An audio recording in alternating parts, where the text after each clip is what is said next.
What's up, gang? It's about 1:30 in the morning. Just landed. It's the day of the marathon. Long day of travel, a lot of delays, cancellations, rebookings, but made it. Hopping in the car, going home, get a couple hours of sleep, wake up, and it's on. All right, gang. Good morning. It is 6:30, Marathon Monday, Patriots Day. Landed at 1:30ish, got home around 2:15, got a couple hours of sleep. Feeling ready to rock here, so making some coffee, normal morning routine. Gonna head over to Connor's house where he has all of the weight to put on the bar, warm up, attempt our 600-pound deadlift, and then go to the start line and start running the Boston Marathon, my first marathon and my longest run ever. So here we go. All right, gang, driving to Connor's house. That's what I'm dealing with right now. Here we are. Warming up. Kevin, we got. She holds on to it. We're at Connor's house. Rachel's house. Warming up the deadlift. Getting warmer. Getting warmer. Normal marathon warm up here.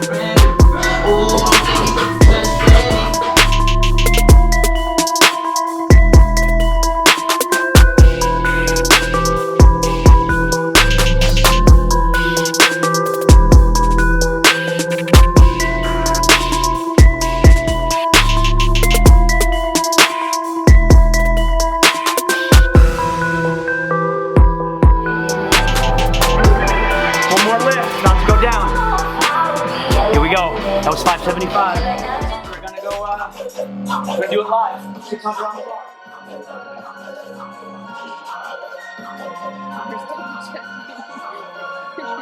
Just making sure.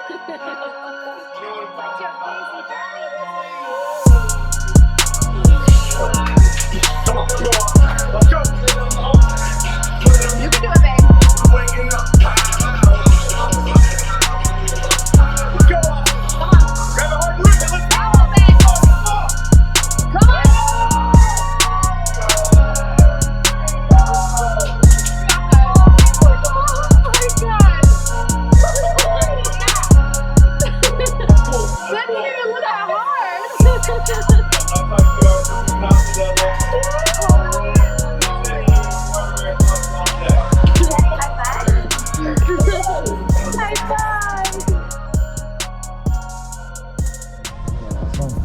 Boom. Spec. Yo. Yeah. K-Con. Boom. Hey, you like my hat? Here we go. Yeah, let's look at that. Boom. Miller. Let's go. Let's go. We're on the way. What were you doing down in Louisville? Bam. They got the, we're on their way to the marathon, and we have an entire bus. You about to see these little Chinese nuts? What's good? Oh my gosh. Hey, no problem with that, bud. They finish off the sponsorship dollars, so. Oh, cool! Yep. I should have thought of that, but everybody. Here we go, gang. Kicking this thing off. Connor, you uncomfortable right now? More than I thought I would be. Oh, yeah, you look. Okay, no, look. She comes out. Back in the marathon. Oh, I see Connor. Okay, you do? Where? I see him. Stop!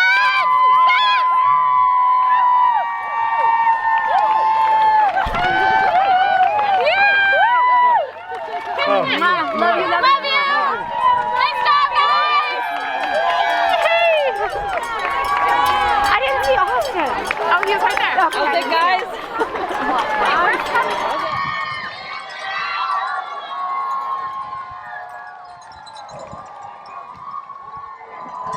Pretty cool, huh? Cool.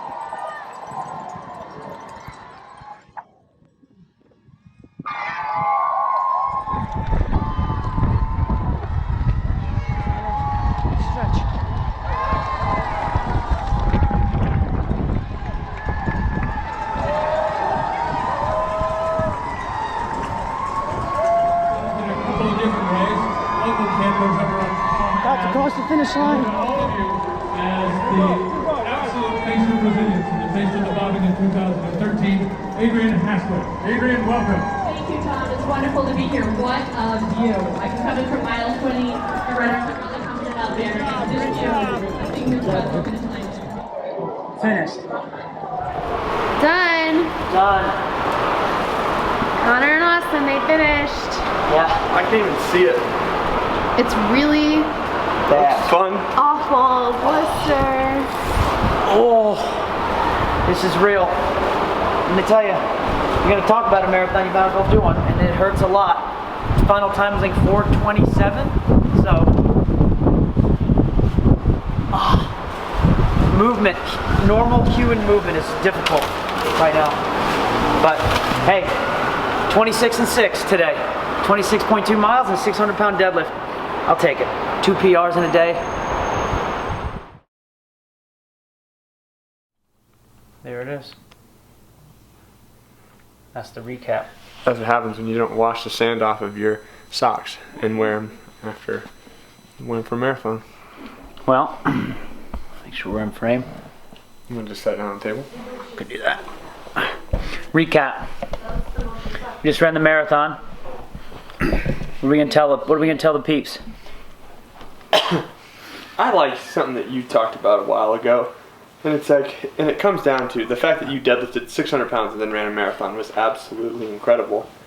But what is more so than that is, you know, I could make up a whole bunch of reasons why I wore the fucking grand suit, right?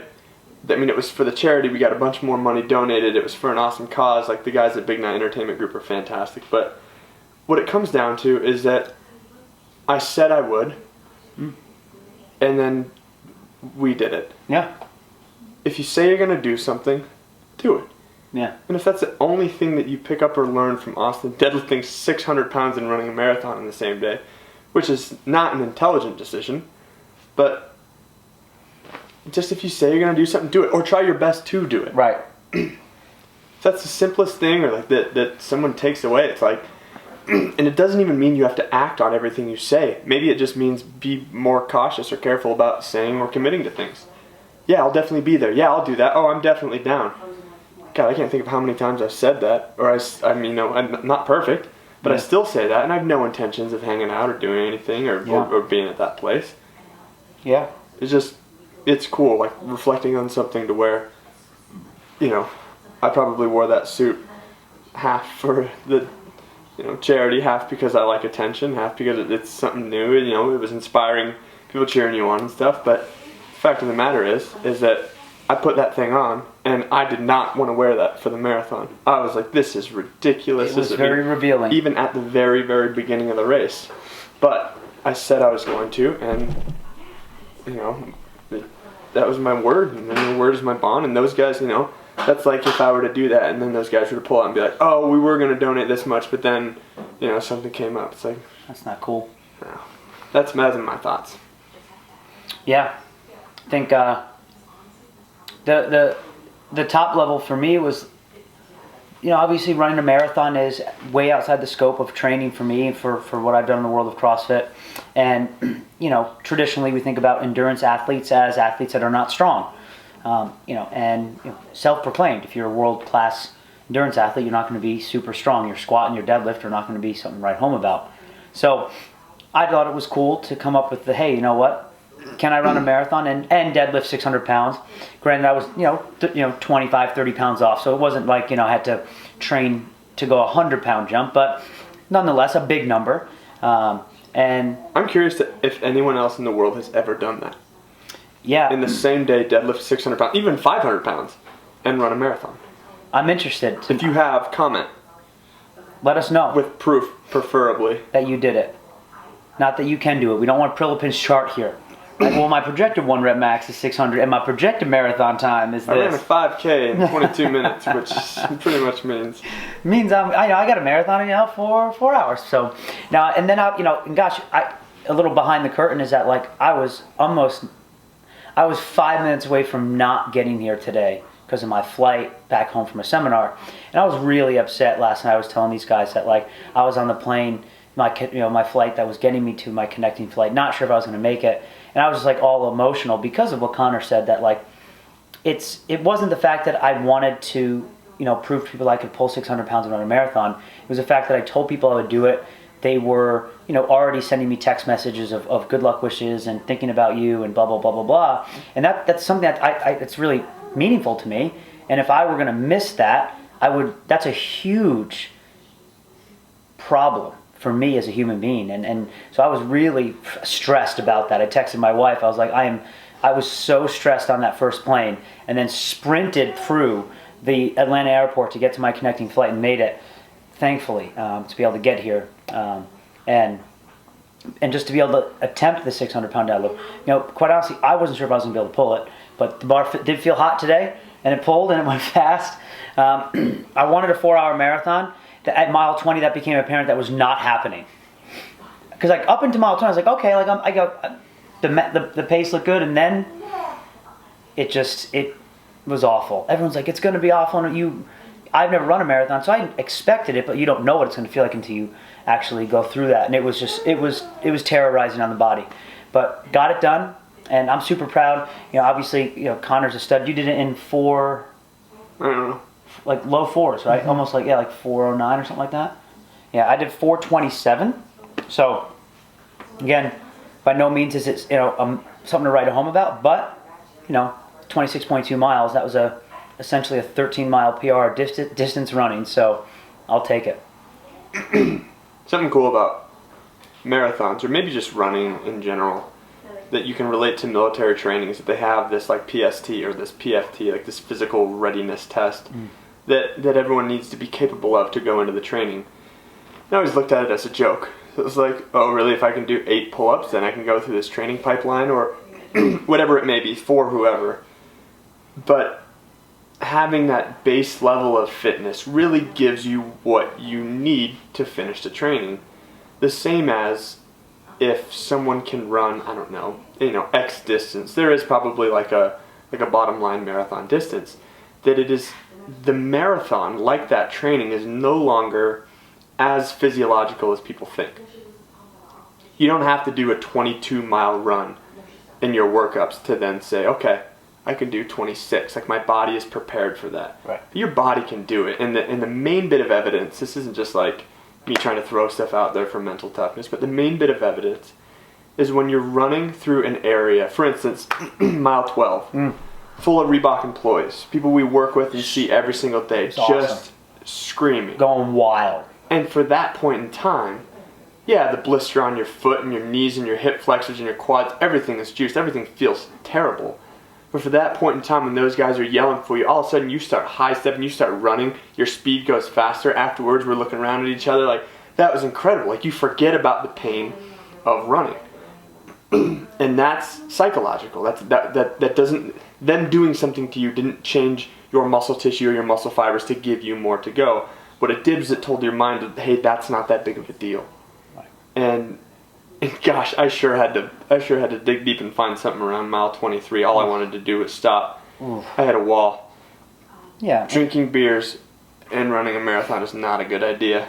Thanks, Carter and Baylor, for those. Those were fantastic. But again, shows that it is less physiological and more mental. Yeah. Because that goes against all mid-workout nutrition advice.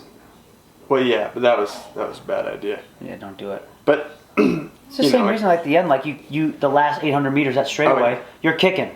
Yeah. When you feel the worst, which is another example of what the body can do when the mind essentially feels liberated from the pain, right? So you're like, well, this is over. So you ignore the pain and you push through, which shows that you can push your body to do a lot of things. But if at mile 20 you feel that same way, you have 6 miles, the end is not in sight, and you pull up. So, you need a base level to run 26 Oh yeah, miles. don't get me wrong. Don't go out there and run a marathon and be like, oh man, you said it was mental. There is some physiological readiness that you need to have, but don't forget that when your mind is telling you it hurts too bad, you have to slow down, you have to stop, that there's something left in there. I always tell my boot camp girls this because they do a lot of CrossFit. They like a good workout. But I always tell them, I know what you're capable of more than you do. Where a lot of times it's I can't do this, I can't do that. And then all of a sudden, if they just turn their minds off and just do it, they're amazed. They're amazed at the results. A lot of times it's like pull-ups. I can't do a pull-up. Get on the bar and pull. Yeah. And I'm no gold medal coach for doing that, but they're capable of it, and it's just really cool. It's cool to see it at different levels, no matter what you've gone through, whether it be military training, CrossFit, just anything difficult, any kind of, time you've had to persevere. Like the mental aspect of it, it reminds you of it, and it was cool. Yeah. And it's like when you're lifting weights, you don't know what's on the bar and you PR. It's like Gosh, I'm the biggest mental midget with that. You put a half a pound more right. weight on the bar, everything changes. My setup changes. I sit at the bottom forever. Like, we all need work on it, but it is cool. It's a good simile. Yeah. Well, in recap, if you're going to do crazy things, do it with others that are like-minded. And there it By is. like-minded, he means an idiot. Yeah, a bunch of maniac idiots. But I think most of you guys are out there that are watching this, caring about this stuff. I mean, and just if you tell people you're going to do it, do it. It's fail miraculously in your attempt to do it. Just attempt to do it. Fist me. Let's get it. Get it!